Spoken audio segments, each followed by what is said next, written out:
और करंट हमारा छोटा सा क्या है, बच्चा है, मतलब हमारा बच्चा नहीं है, घर में छोटा सा बच्चा है।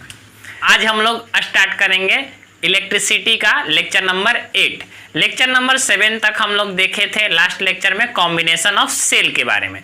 उसमें क्या पढ़े थे, सीरीज कॉम्बिनेशन, पैरेलल कॉम्बिनेशन। आप उसका लेक्चर जाकर देख सकते हैं, डिस्क्रिप्शन लिंक में दिया हुआ है। आज हम लोग पढ़ेंगे, जैसा कि आप देख रहे हैं, किरचॉफ लॉ। बहुत बहुत बहुत ही ज्यादा ये इंपॉर्टेंट है, एग्जाम में आता है किरचॉफ लॉ। तो किरचॉफ के दो लॉ होते हैं। ये किरचॉफ लॉ होता क्या है, किरचॉफ लॉ होता है अगर कॉम्प्लेक्स सर्किट रहे तो उसमें हमें ये पता करना होता है कि अलग अलग आर्म में कितना कितना करंट पास हो रहा है। ठीक, कॉम्प्लेक्स सर्किट हम लोग आगे देखेंगे। फर्स्ट लॉ को हम लोग कहते हैं जंक्शन लॉ। जंक्शन लॉ कहते हैं इसे, या इसका एक और नाम है कंजर्वेशन ऑफ चार्ज। यानी कि किरचॉफ फर्स्ट लॉ से कंजर्वेशन ऑफ चार्ज भी प्रूव होता है, तो कंजर्वेशन ऑफ चार्ज भी हम इसे कह सकते हैं। फर्स्ट लॉ को जनरली इसे जंक्शन लॉ आपको हर जगह देखने को मिलेगा। ये जंक्शन लॉ होता क्या है, जंक्शन लॉ कहने का मतलब है कि sum of total current in a circuit is zero. इसका हम लैंग्वेज लिख देते हैं कि आपको इसके डिफाइन कैसे लिखिएगा। तो फर्स्ट लॉ को हम लिख दे रहे हैं, the total current in a circuit in a closed circuit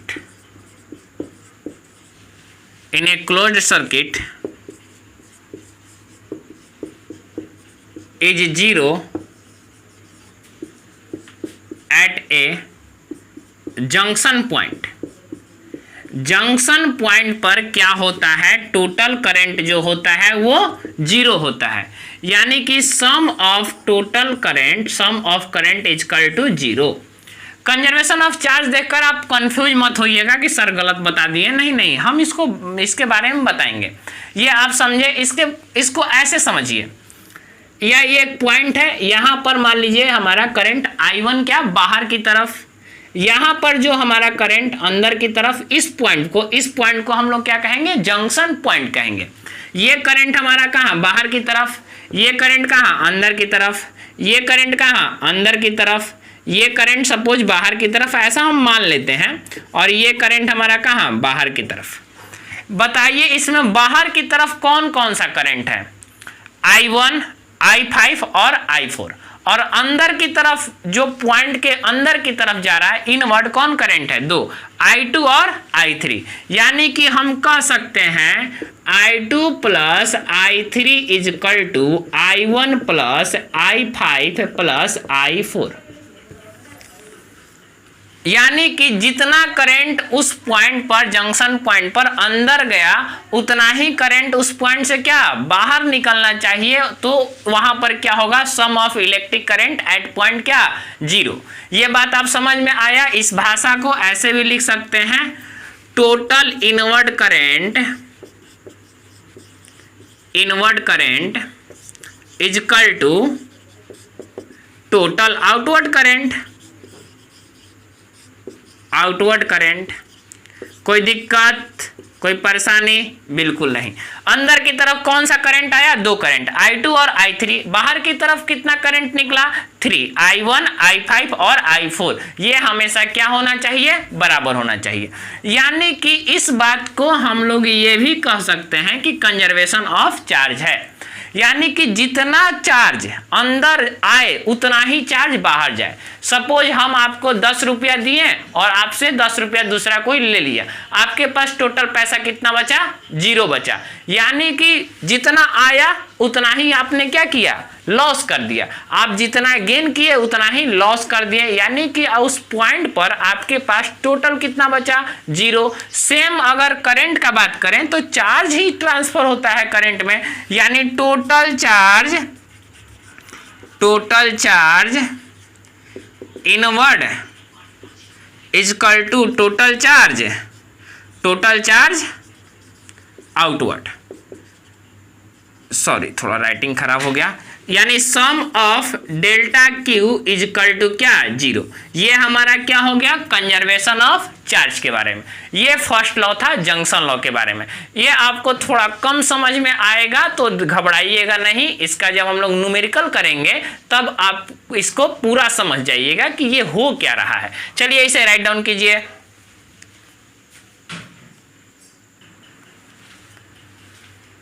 आइए बेटा सेकेंड पार्ट समझते हैं। सेकेंड लॉ क्या कहता है? सेकेंड लॉ को हम लोग लूप लॉ कहते हैं,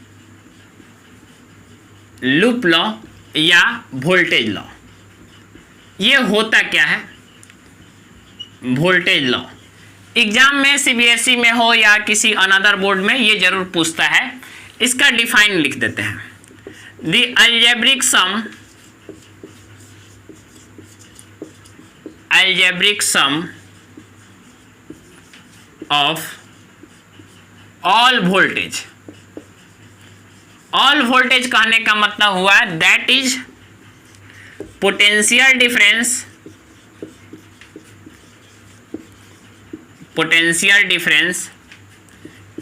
in all elements and that is EMF of all sources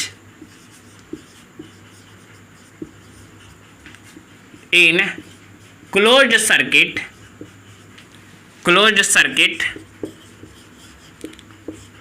is 0।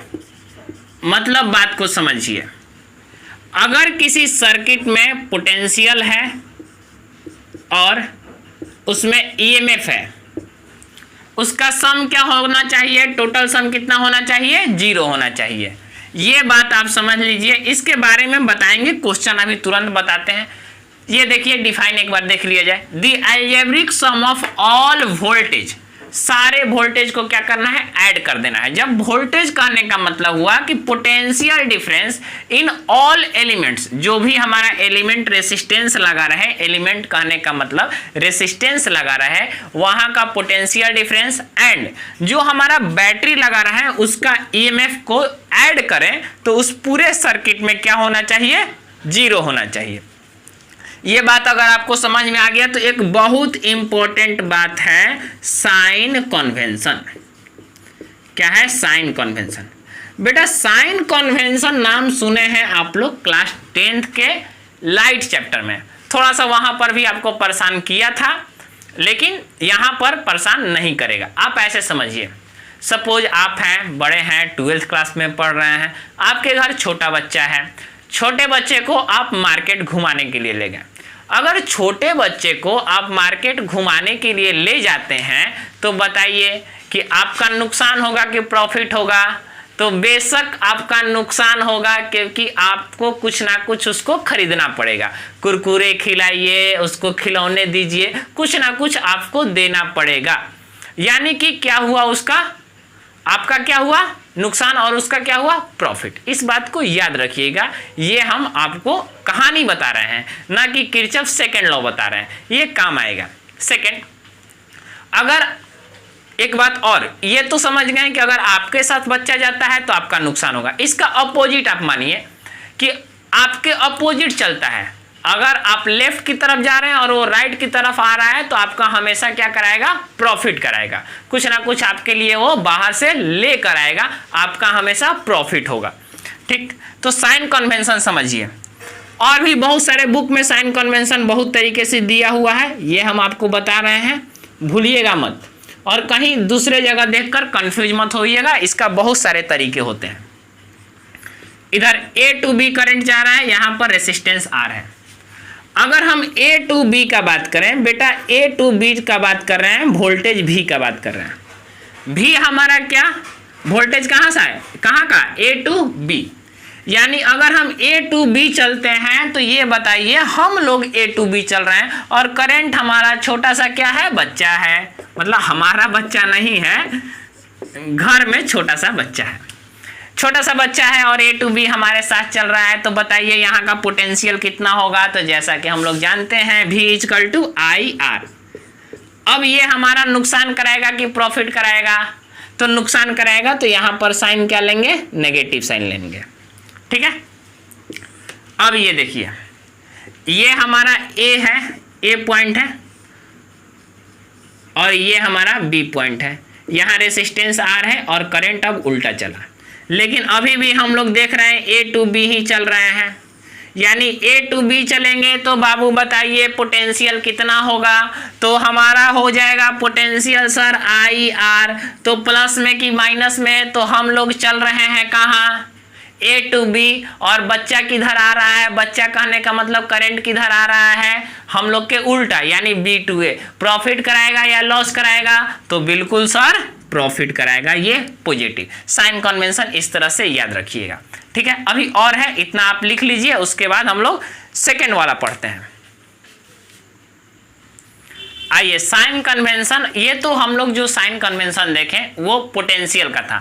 अब साइन कन्वेंशन देखते हैं ईएमएफ का। अगर ईएमएफ रहा तो कैसे लिखेंगे, क्योंकि सेकेंड लॉ में कहा जा रहा है कि ऑल एलिमेंट का पोटेंशियल और क्या ऑल सोर्सेज का क्या ईएमएफ को ऐड करना है, यानी ईएमएफ के बारे में।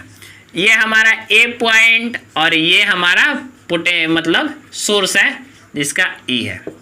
अगर ए टू बी चल रहे हैं, हम कहाँ चल रहे हैं, ए से बी की तरफ, ए से बी की तरफ, तो यहां पर क्या करेंगे, ईएमएफ का जो वैल्यू होगा वो माइनस में होगा। कैसे माइनस में होगा, इसका देखिए कोई मतलब नहीं होता है कि ऐसा क्यों होता है, ये साइन कन्वेंशन ऐसे लिया जाता है। ये क्या, ये पॉजिटिव टर्मिनल और ये नेगेटिव टर्मिनल, ये पॉजिटिव कहने का मतलब और ये नेगेटिव कहने का मतलब कि ये हमारा सोर्सेज है।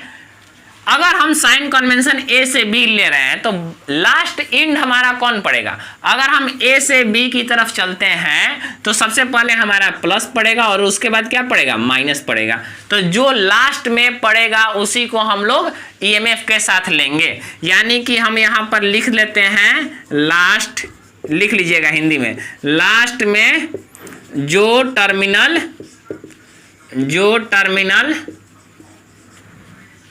रहे उसी का साइन लेते हैं, उसी का साइन लेते हैं। देखो बेटा, किसी तरह समझना है, हिंदी में लिखने से कोई परेशानी नहीं है, उसी का साइन लेते हैं। तो बताइए हमारा कौन सा पड़ा, लास्ट टर्मिनल कौन पड़ा, पॉजिटिव की नेगेटिव। अब ये मान लो कि ये नदी है, ये नदी है, ये हमारा प्लस है और ये हमारा माइनस है, हम यहाँ खड़े हैं, हमको पार करना है, तो लास्ट में हमारा कौन पड़ेगा, पॉजिटिव की नेगेटिव, तो नेगेटिव, यहाँ हम माइनस ले लिए। अगर हमारा ये ए है और ये हमारा क्या बी है, अब ए टू बी चल रहे हैं बेटा, ए टू बी चल रहे हैं, तो बताइए हमारा लास्ट में कौन टर्मिनल पड़ेगा, प्लस की माइनस, तो लास्ट में हमारा टर्मिनल हो जाएगा प्लस, यानी प्लस ई हम लोग लेंगे। ये आपको समझ में आया। अब हम लोग क्या करेंगे, इसका एग्जाम्पल देखेंगे और बिल्कुल ये जितना कहानी कहें आपको 10 से 15 मिनट ये एग्जाम्पल में समझ में आ जाएगा। चलिए स्टार्ट करते हैं एक एग्जाम्पल। आइए इस एग्जाम्पल से समझते हैं दोनों लॉ, फर्स्ट लॉ और सेकेंड लॉ, दोनों लॉ। चलिए हम लोग इसमें शुरू करते हैं। ये बताने से पहले हम आपको एक बात बता दें कि इसमें लूप लेना होगा। आपको दिखाई दे रहा होगा दो, A B C F A, एक ये वाला सर्किट और ये एक ये वाला सर्किट।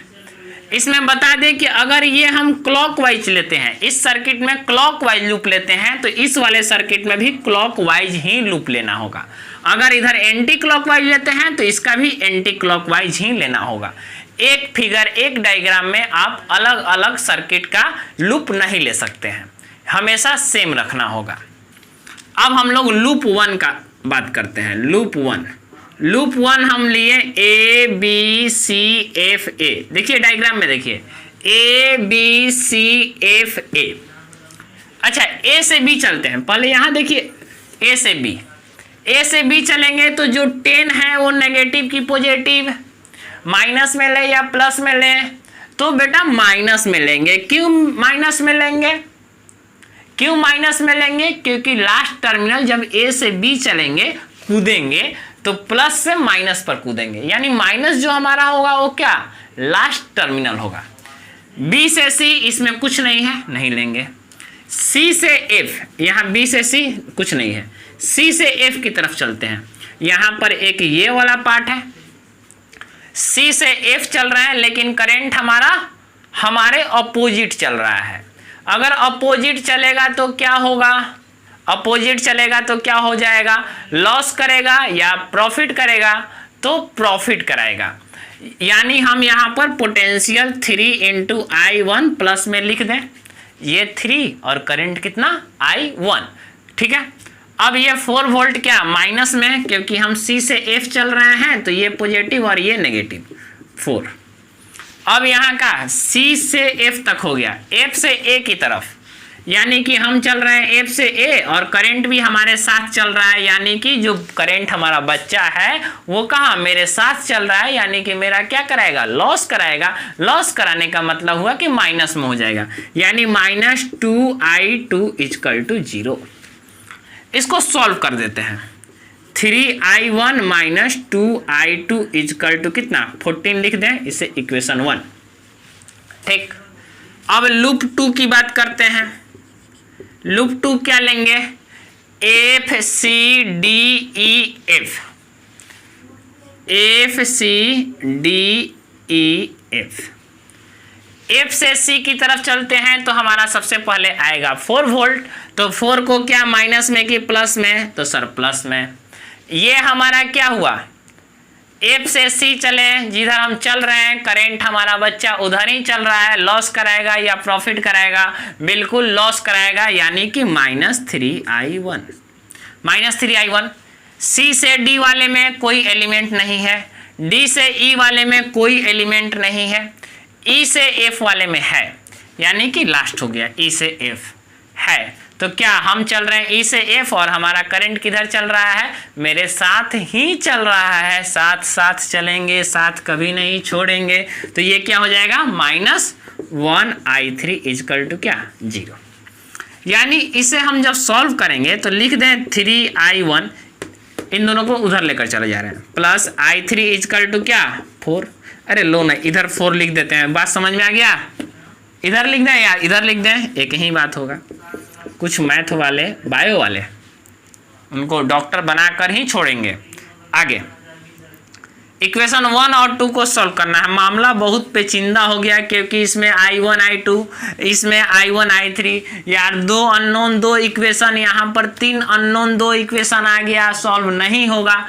तो अब आएंगे हमारे फर्स्ट लॉ पर। फर्स्ट लॉ ही हमारा यहाँ पर समझौता कराएगा। क्या फर्स्ट लॉ कहता है, जंक्शन लॉ कहता है। फर्स्ट लॉ क्या होता है, जंक्शन लॉ। वैसा इस पूरे सर्किट में एक जंक्शन खोजेंगे जहां पर तीनों करंट आ रहा हो या जा रहा हो, मतलब वहां से रिश्ता रखता है। यानी कि अब देखिए यहाँ पर एक है, यहाँ पर वैसा एक पॉइंट है, हर जगह आपको वैसे जगह पर पॉइंट रहेगा, आपको सिर्फ उसको खोज लेना है, ठीक है। ऐसा नहीं है कि हम पॉइंट लेने के लिए बना रहे हैं, ये पहले से क्वेश्चन हम लोग का ऐसा था। तो हमारा जंक्शन पॉइंट क्या हुआ, एट सी। आप इस वाले पॉइंट पर बताइए कितना करंट अंदर और कितना करंट बाहर। तो अगर आप देखिएगा तो बाबू I1 अंदर सी के तरफ जा रहा है, I2 भी सी के तरफ जा रहा है, लेकिन I3 सी से बाहर जा रहा है। यानी हम लिख सकते हैं I1 + I3 = क्या, सॉरी I1 + I2 = क्या I3।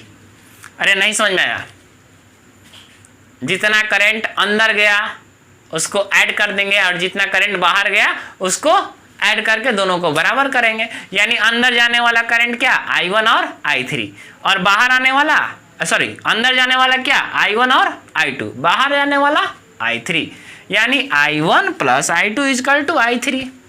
अब क्या करिए आप, मतलब हम करेंगे, आप मत करिए। I1 का वैल्यू रख देते हैं इसमें, या I2 का वैल्यू रख दीजिए इसमें।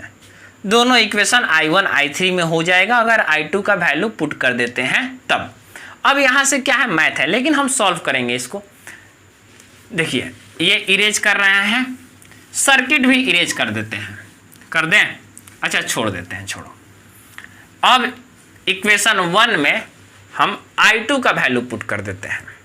तो सबसे पहले यहाँ से I2 का वैल्यू निकाल लेते हैं, क्या हो जाएगा, देखो बाबू इधर I2 इजकल टू हो जाएगा I3 या माइनस I1। I2 यहाँ लिख देते हैं 3I1 माइनस 2, I2 की जगह पर क्या लिख दें I3 या माइनस I1 इजकल टू 14। ठीक है, यानी हो जाएगा 3I1 minus 2I3 plus 2I1 is equal to 14। अरे ये माइनस माइनस प्लस, यानी कि क्या 3 to 5, 5I1 minus 2I3 is equal to 14। ये इक्वेशन हो गया थर्ड। अब थर्ड और फोर को, सेकेंड और थर्ड को सॉल्व कर लेते हैं। Second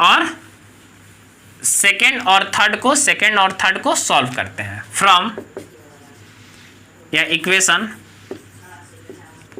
second and third. क्या कर देते हैं, सेकेंड लिख लेते हैं 3I1 plus I3 is equal to 4, 5I1 minus 2I3 is equal to 14। ऊपर वाले में 2 से मल्टीप्लाई कर देते हैं क्योंकि I3 कैंसिल हो जाएगा अगर 2 आ गया तो। देखिए आगे क्या लिखेंगे, इसमें ये 6 हो जाएगा। जब ये मल्टीप्लाई करेगा तो ये कितना हो जाएगा 6 और 6 और 5 कितना 11I1, ये कैंसिल, ये कितना 8 और 14 और 8 कितना 14 8 कितना 22, यानी I1 का वैल्यू कितना आ गया 2 एम्पियर। गुड, I1 का वैल्यू 2 एम्पियर। अब I1 आ गया, I1 का वैल्यू इक्वेशन 2 या 3 में रख लीजिए। I1 का वैल्यू इक्वेशन 2 या 3 में रख लीजिए, क्या आ जाएगा I2।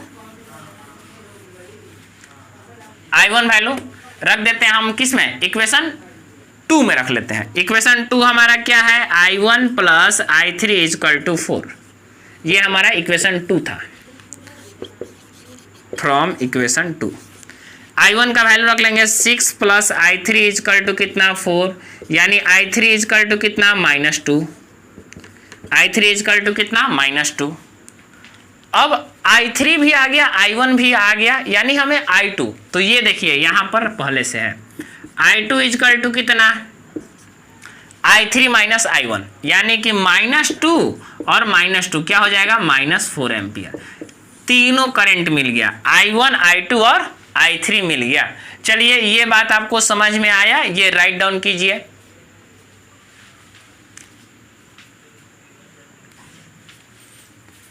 ये क्वेश्चन आप देख रहे हैं, आपको थोड़ा सा कष्ट देना चाहेंगे, ये क्वेश्चन आपके होमवर्क में है। प्रैक्टिस करिए, आप इसका आंसर कमेंट बॉक्स में कमेंट करिए, हम आपको रिप्लाई करेंगे जरूर आंसर सही है या गलत है, और इसका सही आंसर नेक्स्ट क्लास में आपको बताया जाएगा या कमेंट करके हम आपको बता देंगे। इसमें करेंगे क्या, सबसे पहले इसका नाम ले लेंगे ABCDE और F। ठीक, एक लूप लेंगे, लूप नंबर 1 नाम दे देंगे और लूप नंबर 2 नाम दे देंगे, और उसके बाद फिर इसका लिखेंगे हम लोग इक्वेशन 1 और इक्वेशन 2। इक्वेशन लिखने के बाद एक ऐसा जंक्शन हम लोग को खोजना होगा, एक ऐसा जंक्शन खोजना होगा जहां से ये पता चले कि 3 करंट वहां पर मिल रहा है। एक बार क्वेश्चन हम देख लेते हैं, क्या क्वेश्चन सही है या कुछ। यहाँ पर I3 है, हाँ I3 नहीं दिख रहा था, यहाँ पर I3 है। जंक्शन पॉइंट भी हम आपको बता देते हैं कि ये आपका जंक्शन पॉइंट जो है वो B होगा, ये आपका जंक्शन पॉइंट होगा। चलिए आप इसे बनाइए। आज का क्लास इतना ही, लाइक करें, सब्सक्राइब करें, शेयर करें।